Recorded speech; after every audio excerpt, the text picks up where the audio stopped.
A narrow pass on the Greek coast, August of 480 BCE. 300 men stand shoulder to shoulder, the core of a larger allied force, against a Persian army that may have numbered well over 100,000. They are not mercenaries. They are not desperate volunteers. They have been preparing for this moment in one form or another since they were 7 years old. Every one of them was taken from his mother as a child, stripped of comfort, and rebuilt by the state into something the rest of the ancient world had never quite seen. A citizen whose entire purpose was war. What happened at Thermopylae would become legend, but the legend only makes sense once you understand the machine that produced it. Sparta did not simply train soldiers. It engineered a society where every institution, family, education, economy, law, existed to manufacture obedience and endurance on a mass scale. To understand how that machine was built and why it eventually broke, we have to go back nearly 3 centuries before that pass, to a set of laws that remade an entire people. The story begins in a period of crisis. In the 8th and 7th centuries BCE, Sparta was not yet the disciplined war state of later legend. It was a Greek city-state in the region of Laconia on the Peloponnesian Peninsula, facing the same pressures as its neighbors: land shortages, internal class conflict, and the constant threat of rival cities. Tradition credits a lawgiver named Lycurgus with pulling Sparta out of this instability through a sweeping set of reforms, though modern historians treat much of his biography with caution. Plutarch, writing many centuries after the fact, ancient tradition itself places Lycurgus anywhere from the 9th to the 7th century BCE, so even his own dates are disputed, is our main source on Lycurgus, and much of what he describes may be legend layered onto a real reform process that unfolded gradually rather than through one man's design. What matters here is not whether Lycurgus existed exactly as described, but what the reforms attributed to him actually did. They redistributed land into roughly equal allotments called kleros, restructured the political system around a dual kingship checked by a council of elders called the Gerousia and an assembly called the Apella, and, most importantly, for what Sparta would become, they restructured childhood itself. This restructuring did not happen in isolation. It was driven by conquest.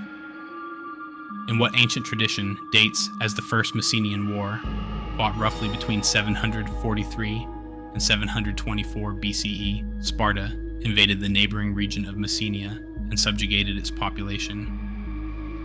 A second uprising, the Second Messenian War, traditionally placed around 685 to 668 BCE, ended with Messenia crushed and absorbed permanently into the Spartan state, not as citizens, but as a subjugated class of forced agricultural laborers called helots.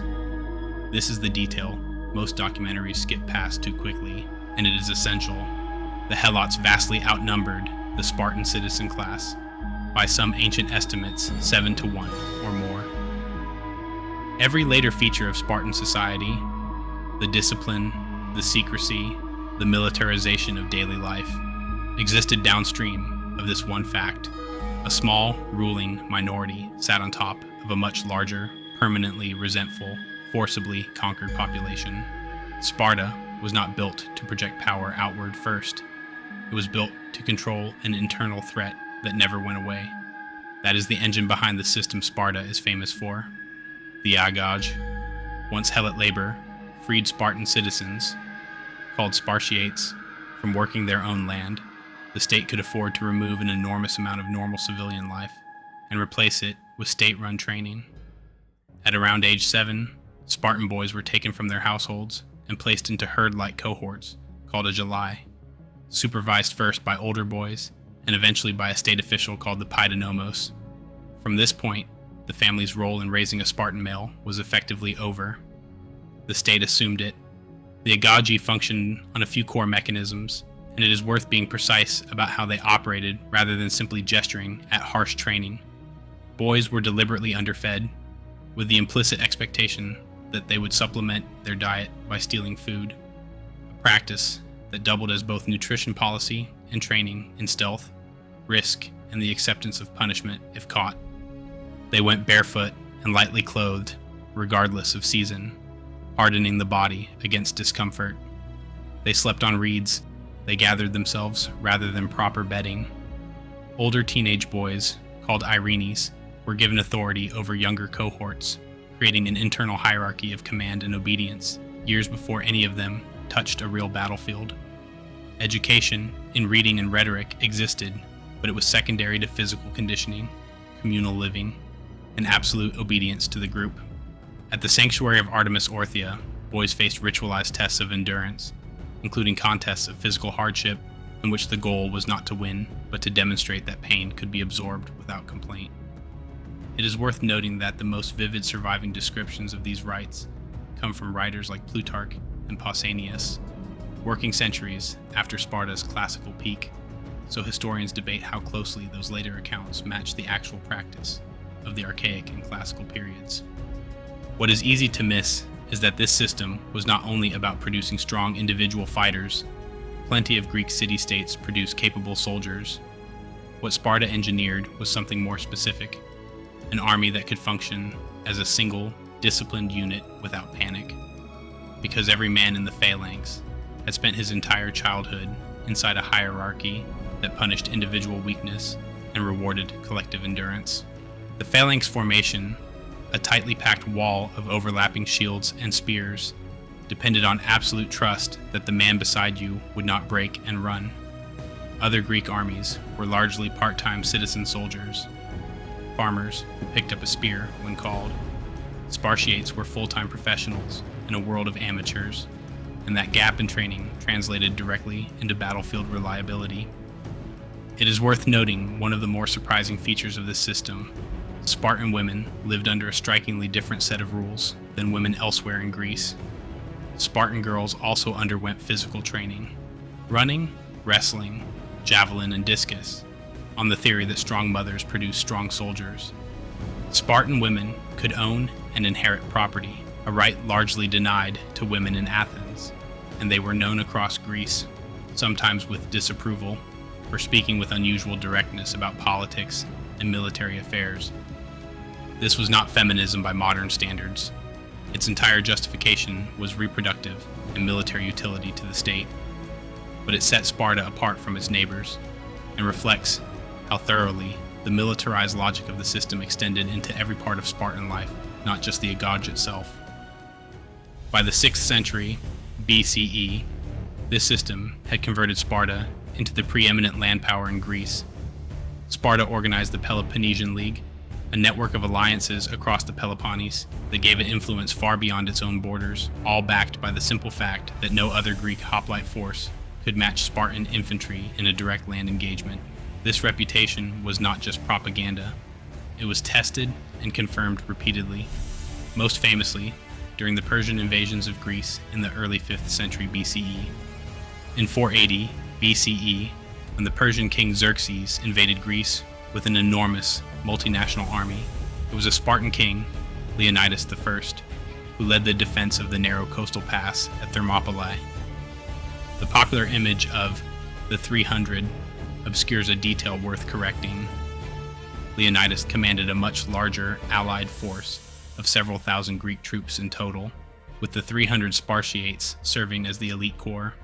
For roughly 3 days, this combined force held off a vastly larger Persian army in a position chosen specifically because its narrowness neutralized the Persians' numerical advantage, a deliberate use of terrain as a strategic equalizer, not just heroic stubbornness. The defense ultimately failed after a local guide showed Persian forces a path around the pass. Leonidas' rear guard, the 300 Spartans, joined by some 700 Thespian volunteers, who chose to stay rather than withdraw, died fighting rather than retreat. The following year, a much larger Greek coalition, again under Spartan command at the Battle of Plataea in 479 BCE, decisively defeated the Persian land army and ended the immediate invasion threat. Sparta's reputation as the preeminent military power in Greece was no longer a regional claim. It was now a Greek-wide consensus, sealed in blood on 2 battlefields within 12 months of each other. This was Sparta at its peak, the unquestioned land power of the Greek world, leader of an alliance system, and possessor of a military reputation so strong that, for a time, The mere presence of Spartan troops on a battlefield could shape an opponent's decisions before fighting even began. But peak strength in a rigid system often conceals the exact pressures that will later break it, and Sparta's next half-century would expose precisely those pressures. The rivalry that defined this next phase was with Athens, a naval and commercial power whose interests and government, a participatory democracy, versus Sparta's narrow, oligarchic citizen class, pulled the Greek world into two competing blocks. Tension between the Spartan-led Peloponnesian League and the Athenian-led Delian League escalated into outright war in 431 BCE, the Peloponnesian War, a conflict that would run, with interruptions, for 27 years. This is the phase where Sparta's system, built for one kind of war, was forced to fight another. Spartan strength was on land. Athenian strength was at sea, behind fortified walls connecting the city to its port at Piraeus, supplied by grain shipments from the Black Sea that Spartan hoplites could never reach by marching into Attica. For years, Sparta's strategy amounted to annual invasions of Athenian farmland, hoping to provoke a land battle Athens refused to fight. What matters here is the mismatch. A military system optimized for one form of dominance struggled to convert that dominance into victory against an enemy that simply declined to fight on Spartan terms. A genuine shock to Spartan confidence came in 425 BCE at the Battle of Sphacteria, when an Athenian force trapped a contingent of Spartan hoplites on a small island. After running low on supplies and facing annihilation, the Spartans surrendered, an almost unthinkable outcome by the standards of Spartan military culture, where death was supposed to be preferable to capture. The psychological impact across Greece was significant. The Spartan myth of invincibility had a visible crack in it, and Helot populations back home took note that Spartan soldiers could, in fact, lose and live. Sparta adapted. Under commanders like Brasidas, it pursued more flexible campaigns in northern Greece, and crucially, it built a navy, something far outside the traditional Spartan military identity, financed in large part through an alliance of convenience with the Persian Empire, the same power Sparta had helped repel 2 generations earlier. This is one of the conflict's more uncomfortable ironies. Spartan victory in the Peloponnesian War depended substantially on Persian gold and Persian-backed naval construction. Under the Admiral Lysander, this rebuilt Spartan fleet finally broke Athenian naval power decisively at the Battle of Agoge in 405 BCE, destroying the Athenian fleet and cutting off the grain supply that kept the city alive. Athens surrendered in 404 BCE. Sparta had won, and that victory would ultimately plant the seeds of Sparta's undoing. Winning the Peloponnesian War handed Sparta something its entire system had never been built to manage: an empire. Spartan governance had always been engineered around controlling a captive population at home, not administering distant allied cities across the Aegean.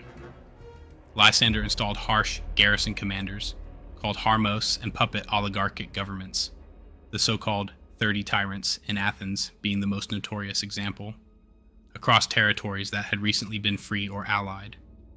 These governments were broadly resented, and Sparta's reputation, built for over a century as the principled defender of Greek freedom against Persian tyranny, curdled rapidly into a reputation for harsh, occupying overlordship. Former allies like Corinth and Thebes, who had fought alongside Sparta against Athens, found themselves increasingly alienated by Spartan high-handedness, and within a decade, these tensions erupted into the Corinthian War of 395 to 387 BCE, in which Sparta found itself fighting former partners, with Persian support now shifting against Sparta rather than toward it. The war ended in a negotiated peace, the King's Peace of 387 BCE, brokered with heavy Persian involvement that preserved Spartan dominance on paper, but revealed how dependent that dominance had become on outside powers rather than Sparta's own internal strength. Underneath these diplomatic fractures, a slower and more fundamental crisis was eating away at the actual foundation of Spartan power: the shrinking size of the citizen class itself, a phenomenon historians call oliganthropia. The original Lycurgan land allotments were meant to guarantee every Spartiate family the economic base needed to participate in the agoge and military training rather than manual labor. But over generations, inheritance practices allowed land to consolidate into fewer and fewer hands. A Spartiate who could not afford the economic obligations of full citizenship, particularly contributing to the communal dining messes called syssitia, lost citizen status entirely, becoming part of a growing underclass of impoverished former citizens. Combine this with battlefield casualties from decades of continuous warfare, and the number of full Spartiate citizens, the only men eligible to fill the famous phalanx ranks, collapsed across the late 5th and early 4th centuries BCE, from roughly 8,000 around the time of the Persian Wars, to a force ancient sources place somewhere between 700 and 1,500 men by the time of Leuctra in 371 BCE, with the exact figure disputed depending on which ancient account is followed. This is the key issue that conventional accounts of Spartan decline often understate. Sparta did not simply lose a battle. It ran out of the very citizens its entire system existed to produce. This demographic crisis collided with a battlefield innovation Sparta had no answer for. At the Battle of Leuctra in 371 BCE, the Theban general Epaminondas faced a Spartan-led army under King Cleombrotus I. Rather than meeting the traditional Greek phalanx in a conventional, evenly weighted line, Epaminondas concentrated his strongest troops, including the elite Theban sacred band, in an unusually deep formation on one flank, deliberately weakening the rest of his line. This oblique formation smashed through the Spartan right wing, where King Cleombrotus commanded in person, killing him, along with a substantial portion of Sparta's already depleted citizen soldier corps. It was the first time in generations that a Spartan army had been decisively defeated in a major set-piece land battle, and it shattered the core premise the entire Spartan system had been built to prove: that Spartan infantry, man for man, could not be beaten. What happened next changed the course of everything Sparta had spent 3 centuries building. Epaminondas followed his victory by marching into the Peloponnese itself, invading Spartan-controlled Laconia directly, something no Greek army had successfully done in living memory, and critically liberating Messenia. The Helot population that had powered the entire Spartan economic and military system for nearly 300 years was freed, and a new independent city, Messene, was founded specifically to anchor that freedom permanently. Sparta lost not just a battle and not just a king, but the entire forced labor foundation that had allowed its citizen class to exist as full-time soldiers in the first place. Without Helot labor working Spartiate land, the agoge system that depended on that economic freedom could no longer function at anything like its old scale. Sparta never fully recovered.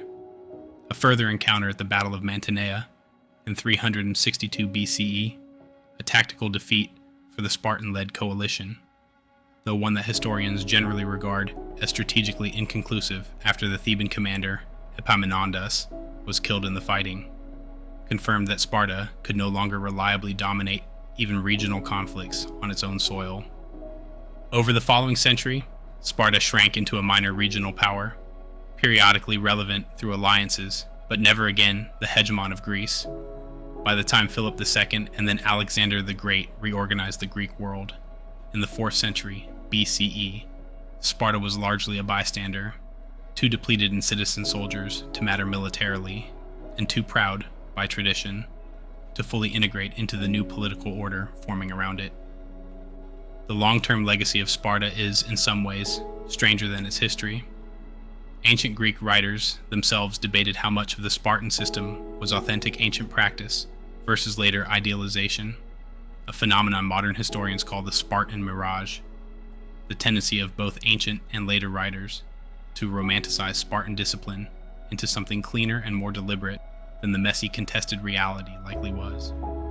Much of what we think we know about the agoge comes from sources like Xenophon and Plutarch, writing generations or centuries after Sparta's peak, often with an agenda of either praising or critiquing the system for their own contemporary political purposes. This matters because the Sparta that is echoed through Western culture, in Roman moral writing, in Enlightenment political theory, in modern film and political rhetoric, is partly a real historical society and partly a constructed myth, each generation reshaping it to make whatever point it wants to make about discipline, sacrifice, or authoritarian order. What the actual historical record does show, stripped of myth-making, is a society that solved one problem with extraordinary, almost obsessive engineering: how to convert a small ruling population to the most reliable land army in the ancient Greek world, while building almost no resilience into the system for problems outside that narrow design. Sparta could produce soldiers no other city could match. It could not produce administrators capable of running a post-war empire, could not produce enough citizens to replace battlefield losses indefinitely, and could not function once its captive labor force was taken away. The same rigid specialization that made Sparta the most feared army in Greece for nearly 2 centuries left it with almost nothing to fall back on once that one specialization stopped winning. It is a pattern worth sitting with. A system engineered with total focus on a single kind of strength can dominate for generations and still collapse the moment the world stops asking the one question it was built to answer. If you enjoyed this journey, please like, subscribe, and enable notifications to join us for next week's story. Thank you for watching.